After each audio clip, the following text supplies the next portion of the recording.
gloria es para ti, pues fue tu sangre que me salvó, tu sangre en mi vida algo transformó, fue tu sangre que me salvó. En medio de las pruebas mi Jesús el milagro realizó.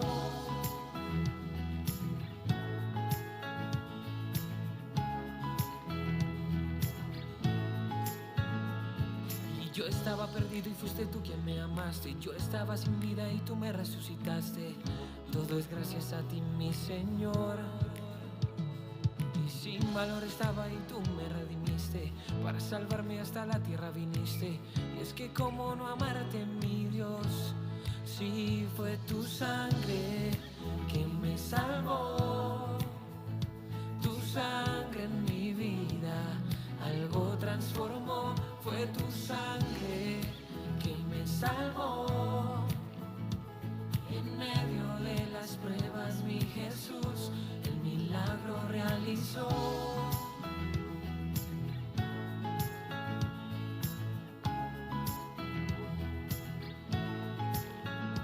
Y en medio de las pruebas es que yo más te conozco y nada se compara con estar frente a tu rostro. Y nueva vida tengo en ti. Una intimidad contigo es lo que realmente busco. Que todos vean que como tu hijo luzco, pues tú me haces feliz.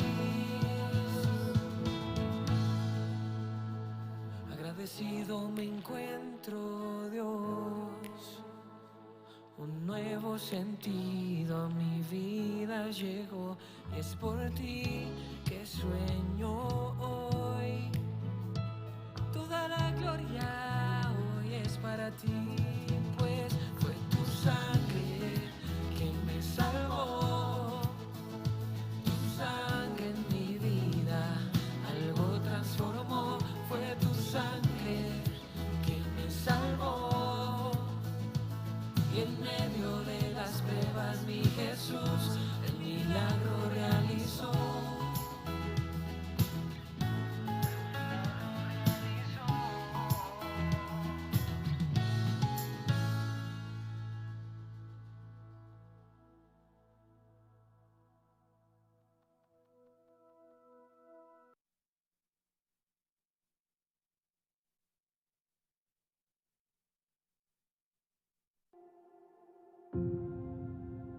Es un lugar para crecer.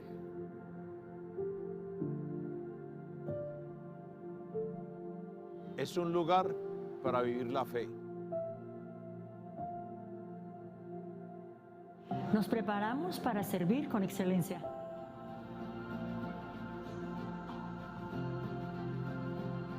Es el lugar que te conecta con tu llamado.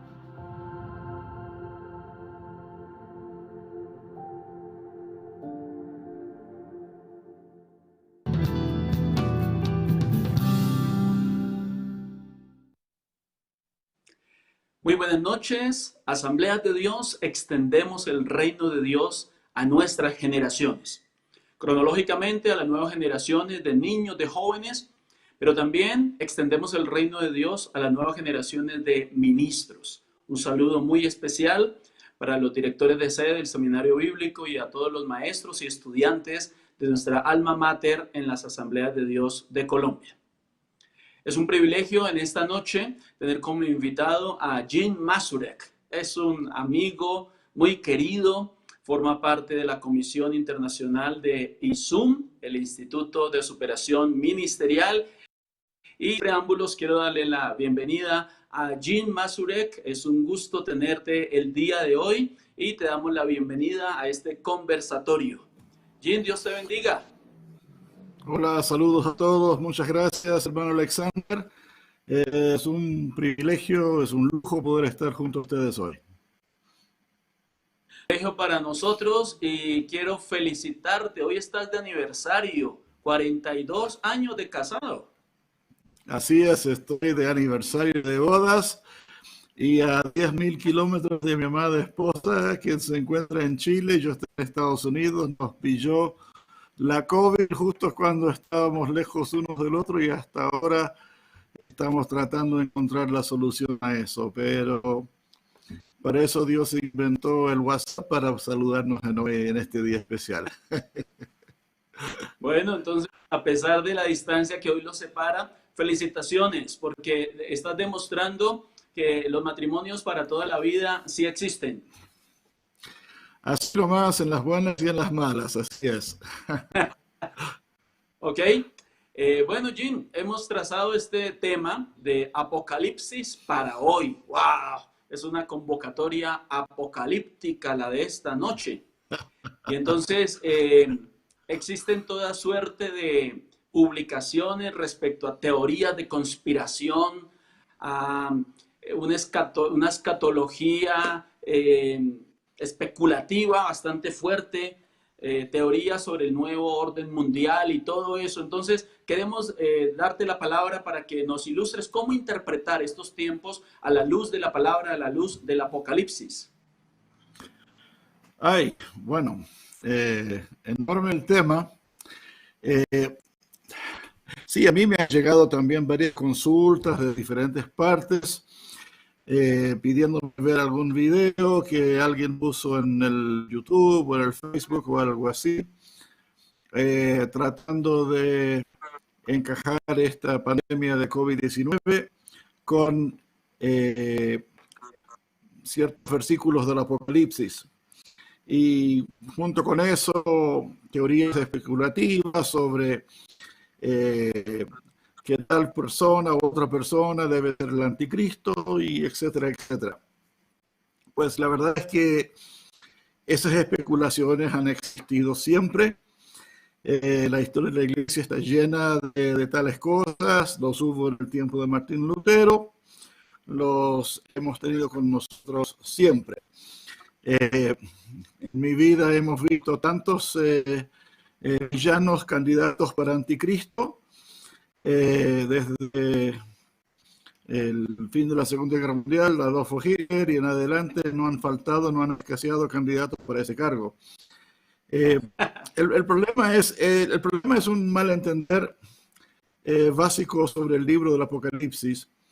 El Apocalipsis, en pocas palabras, es una literatura muy especial y desafiante, y porque es multifacético. Hay diferentes escuelas de interpretación de Apocalipsis. Por ejemplo, la alegórica, ¿ya? La que acuñó el patriarca Orígenes, donde dice que todo lo que hay en el Apocalipsis es alegoría. Es una alegoría del conflicto del bien y el mal. Es ahistórico, es atemporal, no es ni profecía, ni es historia pasada, simplemente es una gran ilustración del permanente y eterno conflicto entre el bien y el mal, una cosa así. Otros dicen, no, hay que verlo como una visión preterista, o sea, es una expresión de los cristianos del primer siglo durante las persecuciones romanas en el tiempo de Domiciano, reflejando sobre persecuciones pasadas que sufrieron bajo Nerón y que estaban sufriendo en ese tiempo. Y hay quienes lo ven como algo profético, futurista. Y la verdad es que hay algo de cierto en cada una de esas escuelas de pensamiento. Hay cosas que son evidentemente muy simbólicas, hay alegorías, hay referencias históricas, y no cabe duda que hay profecía. Entonces es un tema difícil, pero lo más importante es entender el propósito y el objetivo del libro. Y para mí el corazón del Apocalipsis son las cartas a las 7 iglesias, que son mensajes de advertencia, pero también de consolación. En breves palabras, el fin de Apocalipsis es dar consuelo al pueblo cristiano que sufre por causa de su testimonio de Cristo. Y la máxima consolación está en el saber que Cristo viene y que viene un nuevo orden a este mundo, viene la Nueva Jerusalén, viene el reino de Dios sobre este lugar y que ganaremos, triunfaremos. El mensaje de Apocalipsis es: ¿qué hace el cristiano en tiempos difíciles? Testifica de Cristo. Eso es lo que hace el cristiano cuando está en tiempos difíciles. Ese es el mensaje del Apocalipsis en una pincelada.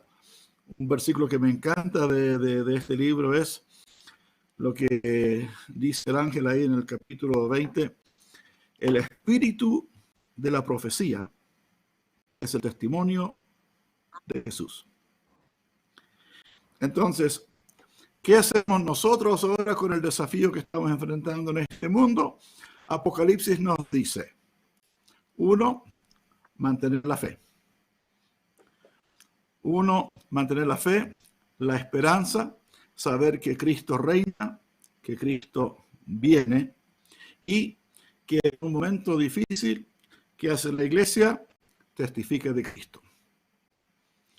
Entonces, ir más allá a especular sobre diferentes personalidades y personas, fulano, que este señor es esto, que esto es lo otro, eso es enteramente especulativo y no tiene base en la hermenéutica ni en el estudio bíblico serio. Para mí, como decía yo, las epístolas son el corazón. Y si tú miras a la estructura de las epístolas, bueno, primero, si miras a la estructura del libro, como él dice, las cosas que has visto, las que son y las que han de ser después de estas. Las cosas que has visto tienen que ver con el primer capítulo, con la visión del Hijo del Hombre, que él ve ahí en Patmos, con la luz, la cara que brilla como el sol, la espada que sale de la boca, los pies de bronce, ojos como llamas de fuego, en fin, en fin. Las cosas que has visto, las cosas que son, las cartas a las iglesias, las que han de ser después de estas, todas estas visiones proféticas acerca de las cosas pertinentes al tiempo de la venida del Señor. Pero si miras bien la estructura, las 7 cartas a las 7 iglesias, todos comienzan con una mención de algo de la primera visión. Por ejemplo, cuando él habla a la iglesia en Éfeso, él dice: el que tiene las 7 estrellas en su diestra, el que anda en medio de los 7 candeleros de oro, dice esto. Hace una referencia a un elemento de la primera visión. O cuando escribe a Pérgamo, él dice: el que tiene la espada aguda de 2 filos, dice esto. O Tiatira: el Hijo de Dios, el que tiene ojos como llama de fuego y pies semejantes al bronce bruñido. Y cuando ves lo que está en el medio de la carta, el mensaje principal, vas a ver que esa revelación de Cristo tomado del primer capítulo es muy relevante a la realidad que estaba en la iglesia. ¿Ah? Por ejemplo, para Esmirna, él se identifica como el primero y el postrero que estuvo muerto y vivió. ¿Ya? Entonces, eso es consolación, es saber que Cristo es consolación para Esmirna, que es una iglesia que está sufriendo, ¿cierto? Y luego, después de eso, al final hay una promesa para el que venciere. Y en esa última parte, al que venciere pasará tal cosa. Eso siempre rescata algo que está en la visión profética posterior de los capítulos 5 al 21. Entonces, por ejemplo, en el caso de Esmirna, dice: al que venciere no sufrirá daño de la segunda muerte. O en el caso de Éfeso: al que venciere le daré a comer del árbol de la vida que está en medio del paraíso de Dios. En fin, entonces, las cartas, a mi juicio, son el corazón del libro y lo que debemos estudiar con mayor rigor. Ok, si me permite una pregunta, si la carta tiene, el libro tiene como propósito mantener la fe y mantener la esperanza en un pueblo que sufría por su testimonio, una pregunta frecuente es: ¿hasta dónde va a sufrir la iglesia antes de el rapto de la iglesia? ¿Qué tantas juicios descritos en el Apocalipsis va a sufrir la iglesia? Porque algunos dicen, o ya estamos viendo todo lo de las copas y los sellos y todo lo que describe el libro. Bueno, aclaremos las cosas. Lo que hay en cuanto a sellos, copas y trompetas, o perdón, sellos, trompetas y copas, son estas tres oleadas, por decir así, telescópicas, de castigo divino sobre el mundo rebelde, anti Dios con su anticristo y su falso profeta y todo eso. La palabra iglesia no ocurre en esos textos ahí. O sea, mira, si usted quiere estar aquí pasando las 7 copas, está bienvenido. Yo no pienso estar. Yo creo que yo espero haberme ido mucho antes, así que yo no tengo ningún plan de conocer las famosas copas esas, ¿ok? Porque no, yo creo que el Señor toma a su pueblo antes de esa gran tribulación. Ahora, pero la pregunta que me hiciste es: ¿hasta qué punto puede sufrir un cristiano por su fe? Pues obviamente, desde el libro de los Hechos, de ahí hasta el día de hoy, hasta la muerte. Eso pasó con Jacobo, cuando Herodes lo mandó matar con la espada. Eso pasó con Pedro cuando lo crucificaron boca abajo. Eso pasó con Pablo, eso pasó con Juan, en fin. Y durante todos los imperios romanos y los testimonios de tantos mártires. Y pues tú sabes que en el siglo XX hubo más mártires para la fe cristiana que en toda la historia eclesial sumada junta de los primeros 19 siglos. Sigue pasando hasta el día de hoy, en el año 2020. Anda a ver a los cristianos en Irán, anda a ver los cristianos en China, anda a ver los cristianos en Corea del Norte, anda a ver los cristianos en el sur de la India, donde se les encierra en sus casitas y se les prende fuego. O sea, ¿hasta qué punto? Pues obviamente puede ser hasta la muerte. Como bien dice el Apocalipsis: sé fiel hasta la muerte y yo te daré la corona de la vida. Así que esa posibilidad obviamente que siempre está. Pero si un cristiano ha dado la vida por su testimonio, no saltemos a la conclusión: son las copas de la ira de Dios que se están derramando del Apocalipsis. No, porque yo creo que ese es otro tema. Y esos son castigos no sobre la iglesia, esos son castigos sobre la bestia, sobre el gobierno mundial del anticristo. Entonces, eso no es castigo satánico, ese es castigo divino sobre el sistema mundial de la bestia. Ok, entonces, ¿hasta dónde va la advertencia de Mateo 24 de esto es principio de dolores hasta el rapto de la iglesia, cuando se desata toda tribulación y la gran tribulación? Aclarando, nosotros creemos en el rapto de la iglesia antes de la tribulación y la gran tribulación. Claro que pero sí. ¿hasta dónde va Claro. el principio de dolores con todo relacionado con todo lo que actualmente vive el mundo? Bueno, el pasaje de Mateo 24 también es un pasaje difícil, porque también ahí hay una gran envergadura. Jesús comienza hablando sobre lo que iba a ser la destrucción del templo en Jerusalén, cosa que aconteció en el año 70, después de Cristo, ejecutado por el general Tito, ¿no es cierto?, el hijo de Vespasiano. Pero de ahí, en medio de esa profecía, y esto no es extraño, ocurre también con los profetas del Antiguo Testamento, donde la perspectiva profética va, decimos, estirándose o avanzando.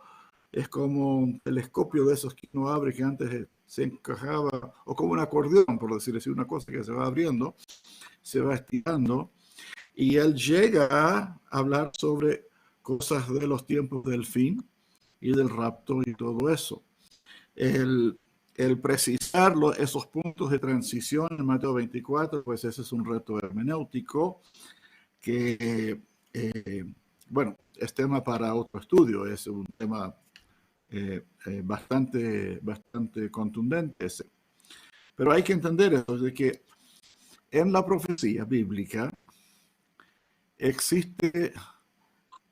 hay dos fenómenos hermenéuticos interesantes con la profecía, y esto tú lo vas a ver con Isaías también, con Zacarías, con Jeremías, en fin.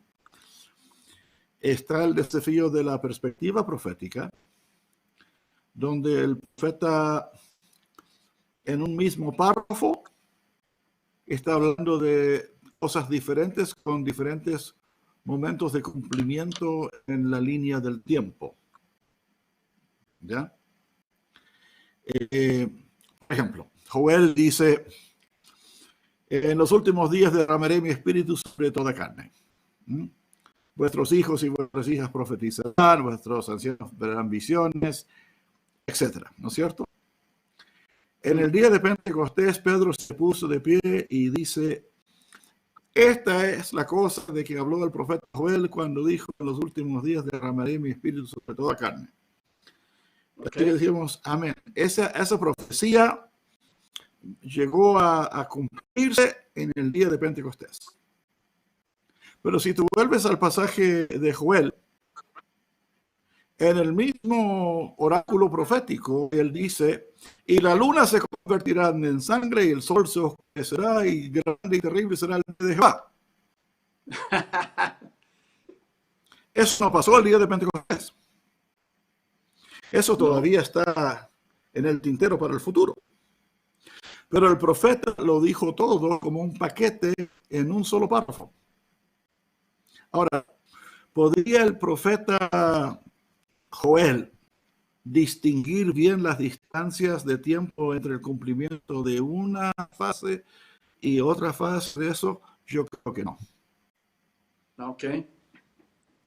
Y buen puede ser que algo de eso también hay en Apocalipsis. Es, como digo, es un reto hermenéutico. Otro factor hermenéutico importante con la literatura profética que hay que tomar en cuenta es lo que se llama el sensus plenior. Ajá. Sensus plenior es cuando una profecía tiene un grado de cumplimiento en cierto punto en el tiempo, pero posteriormente se vuelve a cumplir la profecía. Y en otro nivel. Entonces, esa cosa del sensus plenior es un reto tremendo. El caso típico de eso es el mensaje del profeta Isaías, el rey Acaz. El rey Acaz tiene un problema, que el rey de Siria, aliado con el rey de Samaria, han rodeado la ciudad de Jerusalén. La pobre ciudad de Jerusalén está sitiada, no pueden entrar y salir, no pueden ir a comprar nada, no pueden ir a buscar agua, no pueden ir a buscar más comida, en fin. Tienen que sobrevivir con lo que hay. Y el rey llama al profeta Isaías y le pregunta, ¿hasta cuándo va a estar este invasor aquí tapando la puerta y prohibiendo el paso? Y el profeta dice, la doncella concebirá, dará a luz un hijo, y antes que el niño sea destetado, antes que deje de mamar del pecho de su madre, este rey se habrá ido de vuelta a su tierra. O sea, entonces tiempo de gestación, unos 9 meses, más un año quizás de lactancia materna, 1 año, 9 meses, 2 años, aguanta 2 años y el rey se habrá ido de aquí. Perfecto. Esa fue la profecía y se cumplió. Okay. Sin embargo, esa misma profecía se volvió a cumplir 800 años más tarde. en el nacimiento de Jesús. Ok. Porque esa palabra hebrea doncella es también la misma palabra para virgen, y así es como se tradujo en la Septuaginta. Y Mateo escribe, entonces, es lo que dijo el profeta: la virgen concebirá y dará a luz un hijo. Pero él solo recorta esa parte. No habla de que el rey se vaya a su casa o antes que el niño sea destetado. Ahí la parte importante, la parte que tenía un segundo cumplimiento, era la parte de la virgen concebirá y dará a luz un hijo. Y Mateo reconoce ahí un segundo cumplimiento de aquella profecía. Eso se llama census pleno. Entonces, ¿por qué les digo esto? Para solo decirles que el tema de la hermenéutica en literatura profética es algo complejo. Hay que manejarlo con mucho cuidado, con mucho rigor y con mucha humildad. Sí, y también teniendo en cuenta que cuando el texto dice el fin de los tiempos o los últimos días o señales antes del fin, estas frases, cada generación, cada ciclo de cristianos ha tenido sus últimos tiempos, porque en últimas, a partir de la cruz, estamos viviendo en los últimos tiempos, estamos viviendo tiempo extra. Exactamente, estamos jugando los minutos pasados, los minutos reglamentarios. Alguien dijo así: es como que antes corríamos hacia el borde del precipicio, ahora estamos solo dando vueltas a la izquierda y a la derecha en el borde del precipicio. En cualquier momento, ¡paf!, vamos para abajo. Sí, el reino de Dios ya se inició en esta tierra con la llegada de Cristo. Cristo dice, si no fuera así, él lo estaría echando fuera demonios. O sea, él echa fuera demonios porque el reino del Señor se ha acercado. O sea, ya estamos en los tiempos finales. Pero está esa tensión, como se llama, entre el ya y el todavía no. O sea, el reino es ya, pero no, todavía no. Entonces, y claro, estamos esperando la segunda venida de Cristo en gloria para establecer su reino en la tierra y acabar con el pecado y el mal de una vez para siempre, y establecer su reino final glorioso aquí en la tierra. Pero ya tenemos el anticipo. La venida del Espíritu Santo es anticipo también del día cuando la presencia de Dios cubrirá la tierra como el agua cubre el mar. En fin, ya estamos con el anticipo. Jesucristo vino y mostró su capacidad para establecer el reino y hacer la restauración de todas las cosas, mostrando su poder para crear, para resucitar, para restaurar. Y ya lo está haciendo. O sea, entonces estamos en una escatología que ya comenzó, y tenemos que entender eso y vivir de una forma consecuente con eso. Tenemos que tener una identidad que corresponde a eso y ya pensar en, nos estamos formando para ser coherederos y co-reinantes con Cristo. Entonces, tenemos que ponernos las pilas aquí y ahora, ¿ya? No es cosa de esperar, bueno, voy a ser un bruto inútil ahora y cuando Cristo venga, Él me va a convertir en Einstein. Eso no es lo que Dios quiere. Eso no es lo que Dios quiere. Cristo habla de cuando venga el Señor, va a ver, ¿y vos qué hiciste con el talento que te di? O sea, lo que hacemos ahora importa. Lo que hacemos ahora importa para el rol que nos va a corresponder reinando con Él. Perdón, sáquese de la cabeza la idea de que estar con el Señor es pasar la eternidad en el cielo flotando en una nube y tocando arpa. ¿Ok? 10 millones de años sentado en la nube tocando arpa. Lo siento, esa no es la visión bíblica de lo que al pueblo de Dios le toca hacer. Volveremos que en el Señor Él establecerá su reino y solo les puedo decir esto. Habrá trabajo que hacer. Habrá cosas que hacer. ¿Ya? ¿Cuál es el detalle de eso? No tengo idea. Pero sí sé que no vamos a estar de vacaciones por la eternidad. ¿Ok? Ok. Así Muy bien, que tenemos hay que ponerse las pilas. Tenemos algunas preguntas de las personas que están conectadas y vamos a hacer acopio de algunas de ellas. No podemos darle curso a todas, pero esto sucederá después de este mensaje que nos ha enviado Mike y Mona. Nos enviaron un video para anunciarnos respecto al ISUM del próximo mes de agosto. Entonces, este video de ISUM con nuestros directores internacionales, Mike y Mona Ray Shields. Perfecto.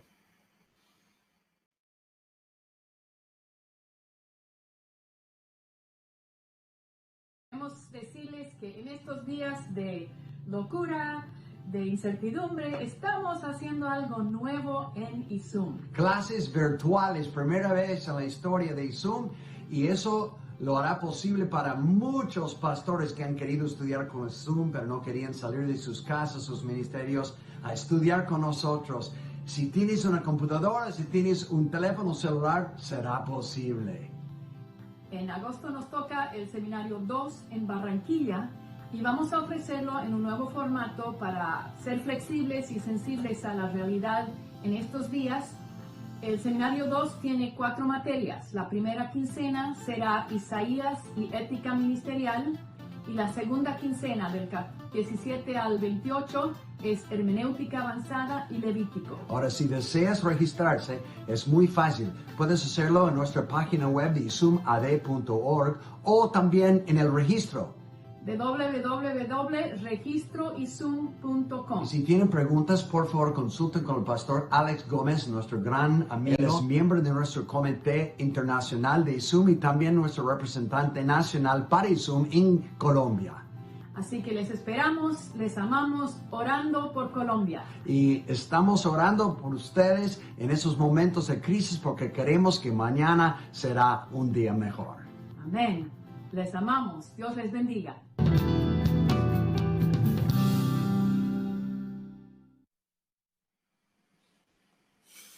Ahí teníamos a nuestros jefes de ISUM animándonos. También danos tú una palabra de ánimo para los que quieren estudiar en el ISUM.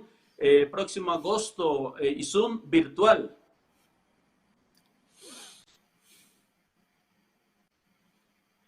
Jim. Sí. Sí, te estaba invitando a que le des una palabra de ánimo a los que van a estudiar, a los que se están decidiendo por estudiar en ISUM virtual para el mes de agosto. Ah, fantástico, muchas gracias. Sí, una vez isumista, siempre isumista. Yo también soy isumista. Cursé el programa, aunque yo ya tenía otros estudios y estudios avanzados, pero una vez que me enteré de lo que era ISUM ya hace muchos años, ahí por el 88 quizás fue, me hice en ISUM y me encantó, me enamoré, era lo mejor que había vivido. Le animo, hermano, a aprovechar esta singular oportunidad de efecto de la coronavirus. Ahora ISUM está en un formato virtual, digital, cosa que antes nunca jamás ha sido posible en todos los años de existencia de ISUM. Ahora usted puede hacer ISUM en su casa.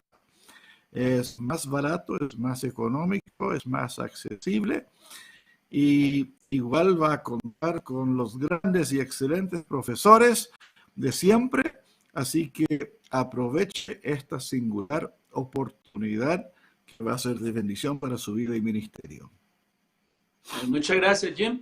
También están saliendo los datos, los puntos de contacto en la playa, porque sin duda 1 hora es demasiado corto para hablar de toda la interpretación del Apocalipsis, pero estamos capacitada con diplomados y con materias del seminario bíblico, abordar todos estos temas y darles profundidad bíblica y teológica. Así que al seminario bíblico que más cerca les quede a ustedes, pueden tomar nota del número telefónico, email, y pueden tener acceso a esta información. Muy bien, Jim. Tengo una pregunta del pastor Jorge Urrego. Él dice: el conflicto violento y la persecución romana contra el cristianismo, ¿cómo influyó en el Apocalipsis de Juan? El allá y el entonces. Evidentemente, mira, la literatura apocalíptica nunca se escribía en tiempos de paz. La literatura apocalíptica tenía la característica que era una literatura media clandestina, ¿ah?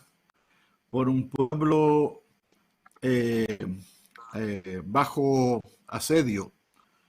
Es como una literatura que está escrita en clave y que solamente los que están en el grupo van a poder entender, y si llegan, en este caso, los soldados romanos y lo ven, capaz que no entiendan lo que ahí está. O sea, mira, hay literatura apocalíptica también en el Antiguo Testamento, como Ezequiel, el libro de Ezequiel. ¿Cuándo se escribió eso? Pues en Babilonia, durante el cautiverio babilónico, cuando Jerusalén está en ruinas.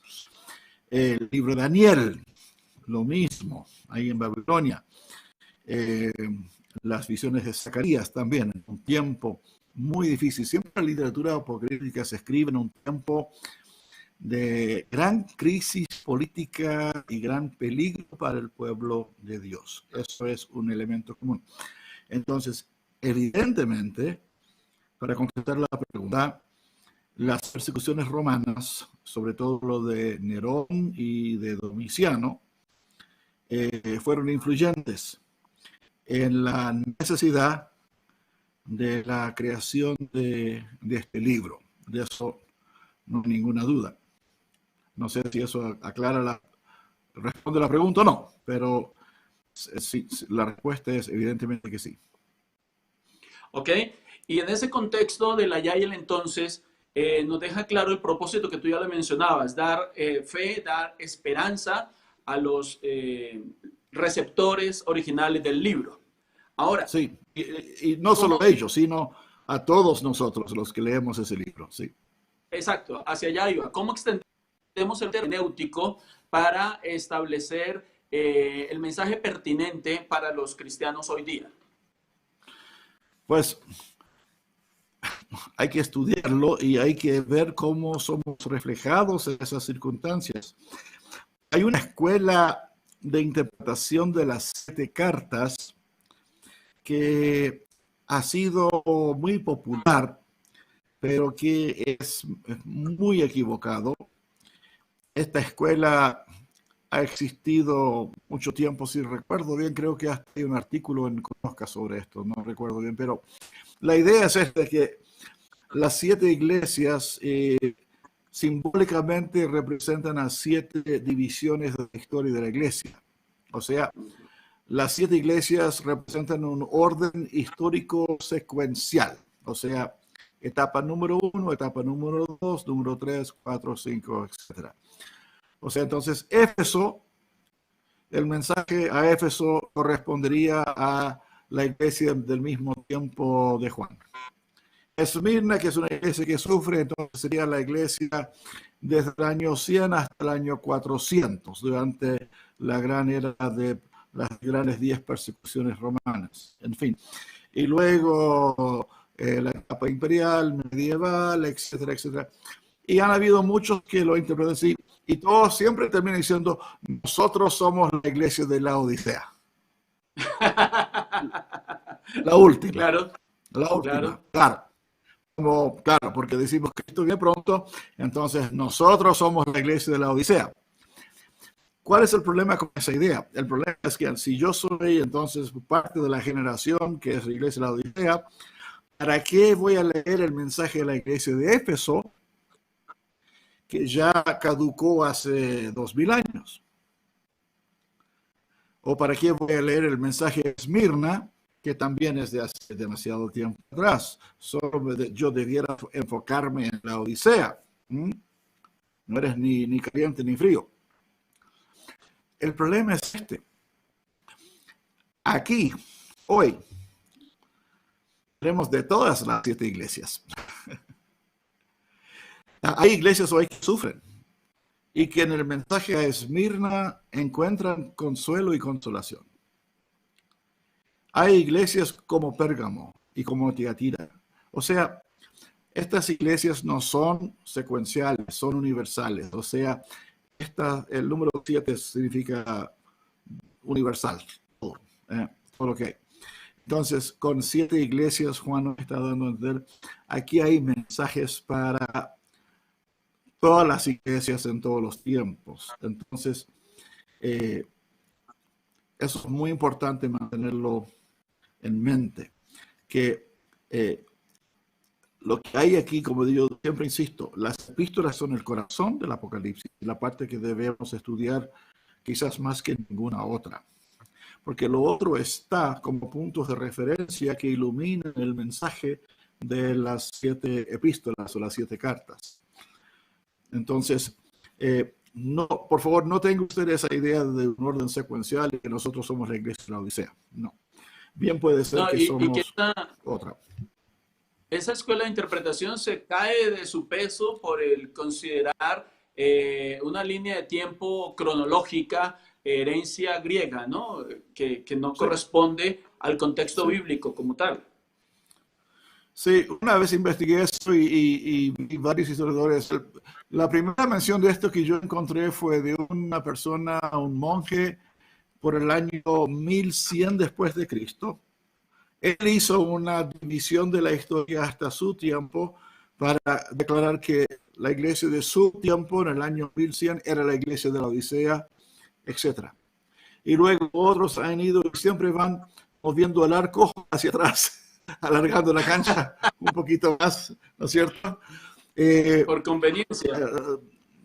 Claro, para poder decir somos la iglesia de la Odisea. Todo el mundo quiere ser la Odisea. Entonces, no, es una hermenéutica que nos sirve, está muy fallada. Entonces, 6 de las 7 cartas no tenían ningún mensaje para los lectores originales entonces del Apocalipsis, es lo que estaríamos diciendo. Y no puedes, porque todos esos mensajes estaban muy, muy vigentes para las iglesias de Asia en ese momento. Ok. Otra pregunta, dice, ¿la cristiandad conoce el género literario judío de la apocalíptica? Pues sí, obviamente. Conocemos los libros de Ezequiel, Daniel, Zacarías, el 5º capítulo de Amós con sus visiones. Sí, obviamente que hemos leído estos libros y todo eso. Ahora, si tenemos una comprensión de la perspectiva rabínica de esas cosas, pues lo dudo, ¿ya? Pero como cristianos, lo que a nosotros nos tiene que interesar es cómo el Nuevo Testamento recoge e interpreta de eso. Si tú ves la literatura de Juan, el Evangelio de Juan, el Apocalipsis de Juan, en ambos libros hay una fuerte, no voy a decir dependencia, pero un fuerte uso de la profecía de Ezequiel. Ezequiel, mira lo que está en Ezequiel y es increíble. A ver, ¿con qué comienza Ezequiel? La visión de Dios, ¿no es cierto? Los querubines y toda la majestad de Dios, etcétera, etcétera. Y avanzamos después, ¿y qué pasa? Ezequiel es llevado en el espíritu desde Babilonia hasta Jerusalén y ve el templo de Jerusalén horrible, sucio, lleno de culebras y suciedad y cosas así. ¿Con qué comienza el Evangelio de Juan? Con la declaración de la gloria del Verbo de Dios, el Eterno, en fin, el Creador. ¿Qué pasa en el 2º capítulo de Juan? Jesús va a Jerusalén y encuentra el templo todo sucio y lo limpia. O sea, así hay increíbles contrastes. Ezequiel termina hablando de el chorro de agua que sale del altar y que hace el gran río, el río que él no puede cruzar cuando se mete y va profundizándose más y más. En Juan, Jesús habla de el Espíritu escribiéndolo, ¿no? El que cree en mí, de su interior brotará ríos de agua viva. Y lo habla de el Espíritu de Dios. El Apocalipsis termina con qué? Hablando también del río que sale del altar y que fluye y que riega el árbol de la vida que está a sus dos lados para la sanidad de las naciones. O sea, los elementos de Ezequiel están muy usados por Juan. Entonces, si nosotros pudiésemos conversar con un rabino judío y conocer su perspectiva de todas estas cosas, eso sería sumamente enriquecedor. Pero estos rabinos cristianos del primer siglo creo que tenían la mejor idea de todas, ¿verdad? Lo que hizo Juan, lo que hicieron los apóstoles, esos estudiosos de las escrituras judías, esos judíos ellos mismos, y cómo ellos lo interpretan y lo aplican a la realidad de Cristo.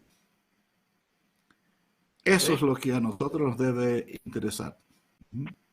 Ok, el pastor Prioló dice que entonces si no se asume una interpretación histórica de la iglesia, que si habría una aplicación en tipo de creyentes con esas 7 iglesias. A ver, se te cortó, ¿me puedes repetir la pregunta, por favor? Creo que desvirtuamos la teoría de la interpretación histórica de 7 iglesias, 7 etapas de la iglesia en la historia. Entonces, que si se puede hablar de 7 tipos de creyentes hoy en día, basándose en esas 7 iglesias. Podría ser, son 7 tipos de creyentes, son 7 situaciones diferentes, son 7 realidades diferentes, son diferentes. Sí, yo creo que habría validez para hablar de 7 tipos de creyentes. Uno podría llegar a... Yo no he hecho ese estudio personalmente, pero creo que el esfuerzo valdría la pena. Sí, un poquito alegórico, pero tendría razón. ¿Perdón? ¿Qué digo yo? Sería un poquito alegórico, pero tendría asidero. Ahí está el problema de no caer en alegorías, obviamente. Exacto.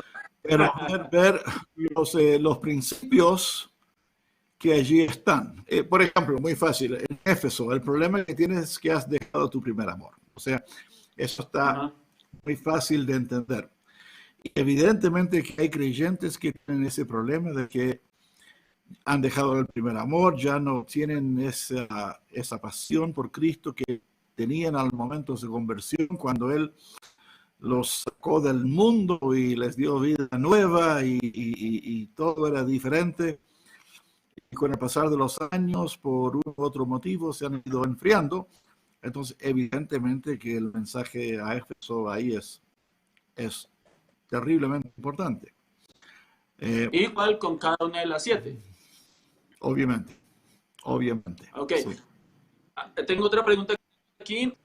Dice, ¿quiénes son los 144,000 y qué relación tiene con la iglesia? Pues ahí te vas a encontrar con una variedad de interpretaciones. Algunos ven el número como metafórico, como simplemente representando una gran multitud sin número. Otros lo ven como literal. Yo personalmente me inclino hacia lo literal, y que son judíos. ¿Por qué? Porque después de eso se describe una gran multitud innumerable que venían de las naciones. Entonces, si esa descripción lo puedo tomar en un sentido literal, debiera también hacerlo con el otro. Ahí ya entramos entonces en el misterio de qué pasó con el pueblo de Israel durante este tiempo. Y yo, sinceramente, aquí abrazo la postura que tradicionalmente la llaman la dispensacionalista. no me gusta mucho ese nombre, pero me parece lo correcto, porque como Pablo dice en Romanos 11, Dios no se ha olvidado de Israel. Dios hizo un pacto con Abraham. Ese pacto no ha muerto, ¿ya? Ahora, evidentemente que estamos bajo el nuevo pacto de Cristo que él selló con su sangre, ¿ya? No estamos bajo la ley de Moisés. Pero Dios hizo ciertas promesas a Abraham y a su descendencia que las va a cumplir. Y el Apocalipsis tiene mucho que decir sobre eso. Y los 144,000 son ese remanente santo del pueblo de Israel que abraza a Cristo en este tiempo y que logra salir vencedor y victorioso al final de toda esta situación para ocupar el lugar de la nación de Israel en el nuevo reino establecido del Señor. Ahora, espiritualmente hablando, obviamente todos somos hijos de Abraham, todos somos Nueva Israel, la iglesia, ¿ya? Pero no hay que pensar que Dios se ha olvidado de la Israel histórica, nacional.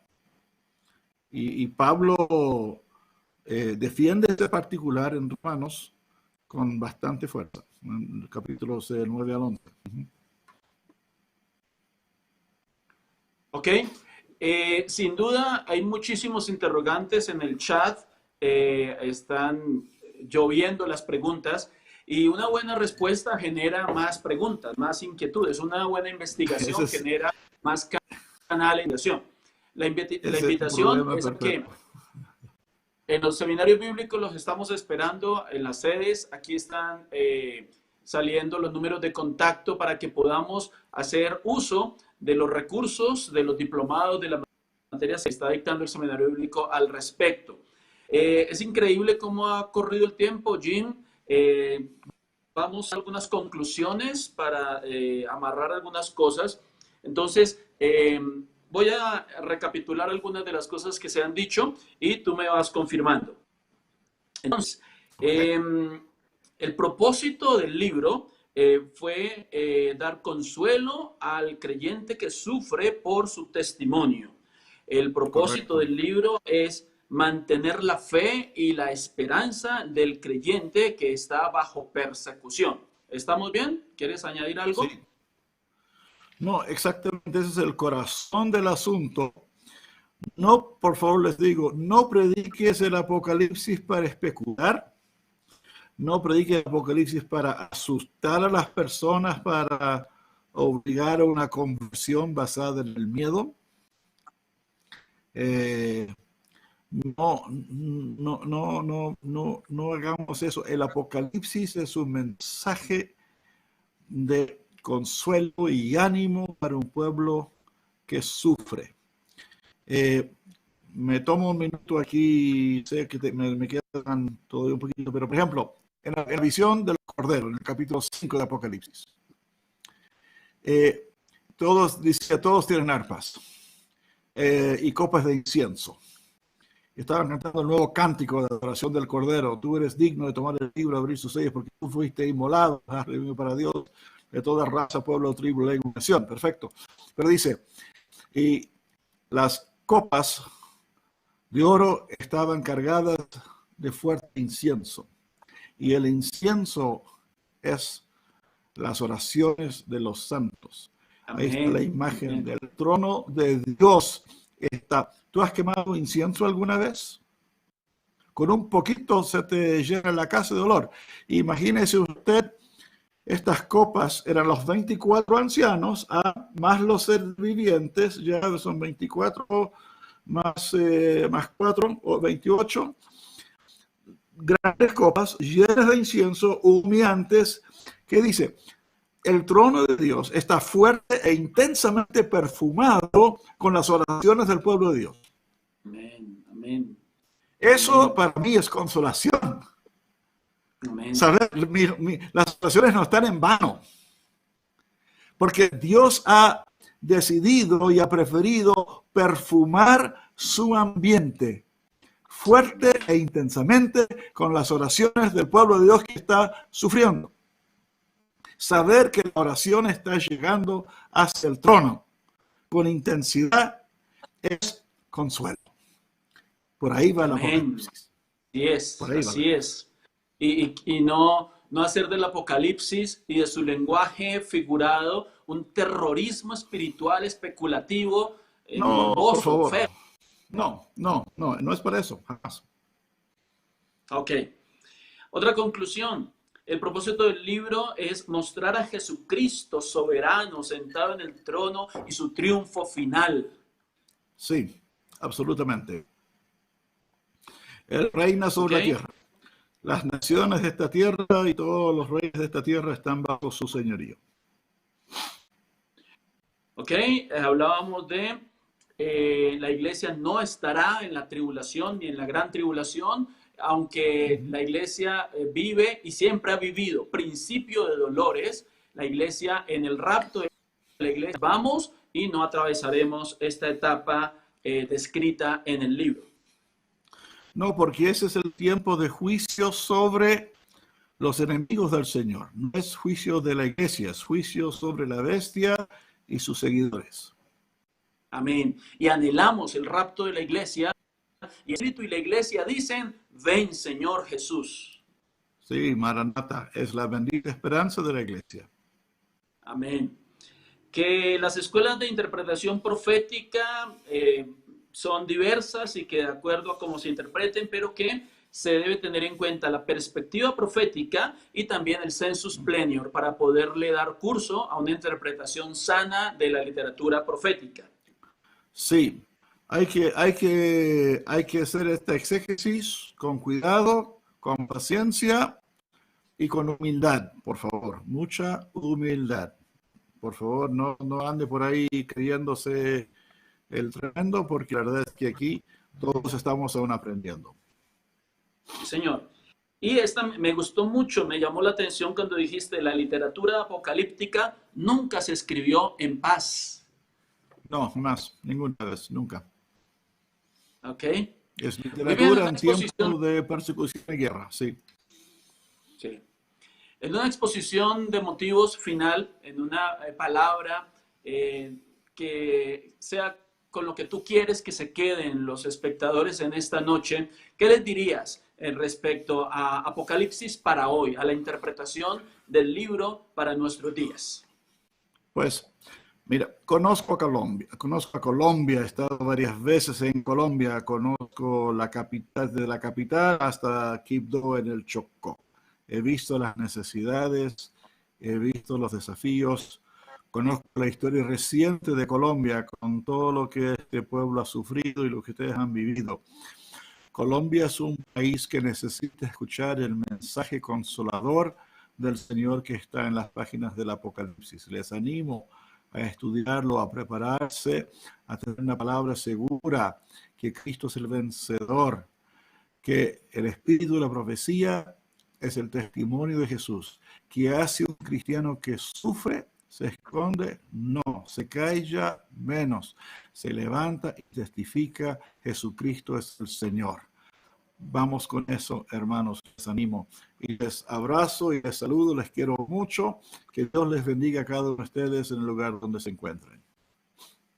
Wow, y mira algo peculiar, Jim. Te comenté que hace 15 días estuvimos en un diálogo con Edgardo y de las conclusiones fuertes que se tomó respecto a cuál es la actitud de la iglesia frente a las señales antes del fin, es debemos continuar con nuestra misión de proclamar el evangelio. Y tú lo estás diciendo en estas palabras, que el propósito es un consuelo al cristiano que sufre por su testimonio. Y terminas con estas palabras diciendo, ¿y cuál debe ser la actitud del cristiano? Seguir testificando de su fe en Jesucristo. ¡Wow! Es del Espíritu.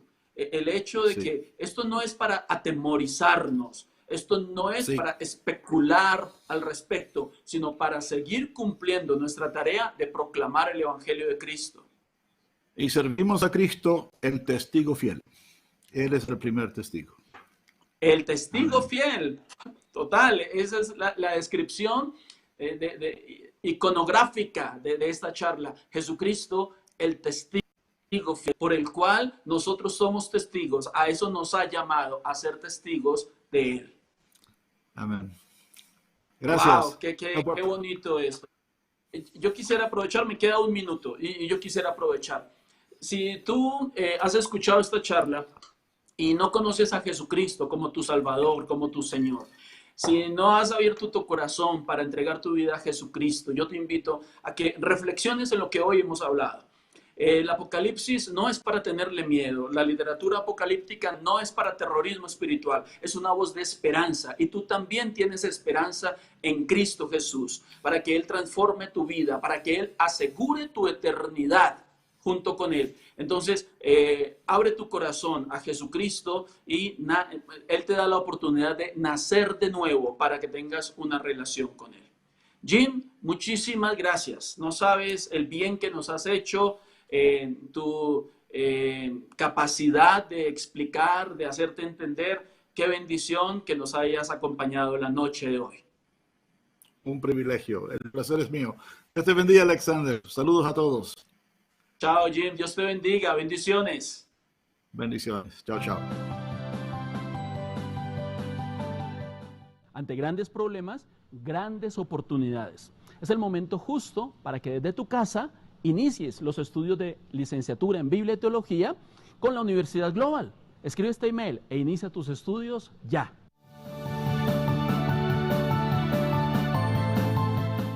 Recibirás los materiales a través de tu correo electrónico, desarrollarás tu estudio autodidacta con opción de recibir asesorías virtuales y podrás presentar tus trabajos y examen final, todo desde tu casa. Comunícate con nosotros a los teléfonos 314-399-9100 y 310-872-8025. Universidad Global, capacitando al creyente donde quiera que se encuentre.